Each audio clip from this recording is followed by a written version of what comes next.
Vélo, 100% vélo. Le vélo, c'est bon pour la santé, bon pour l'environnement. On va inaugurer bientôt en face du Théâtre de la Foudre la ruche à vélo.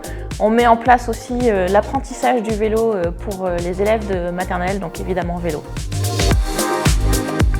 Agitation, on va avoir un petit peu d'agitation en 2023 sur la ville.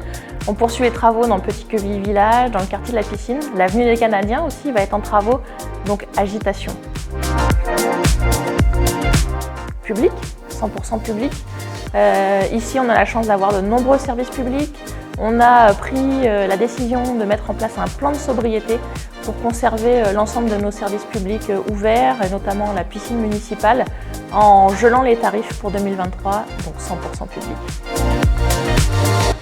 Alors woke, je ne sais pas ce que ça veut dire.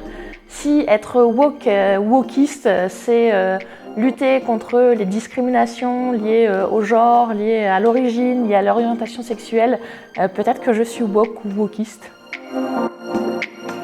Alors je vais bientôt avoir 40 ans, je suis entre les deux, donc je vais répondre les deux. Les deux parce que ici à Petit-Quevilly, on met en place une politique envers la jeunesse qui est forte, avec des activités, des animations. On va investir très fortement pendant toute la durée des mandats pour les établissements scolaires. On a aussi une politique auprès des personnes âgées avec le complément de ressources personnes âgées, la mutuelle aussi pour tous qu'on met à disposition.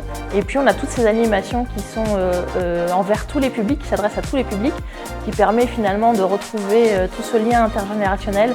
C'est le cas d'Animé Juin, c'est le cas de la fête de la nature, de la fête des lumières, donc les deux. Les deux, la culture c'est important. On a la chance ici d'avoir le Centre dramatique national au Théâtre de la Foudre. On distribue aux élèves d'école élémentaire et de collège des places pour pouvoir aller au théâtre. Et le sport, bien évidemment, on accompagne les associations sportives avec les travaux de la plaine de sport qui commencent, les terrains de pétanque de Marcel Paul aussi qui vont être agrandis, donc le sport évidemment aussi.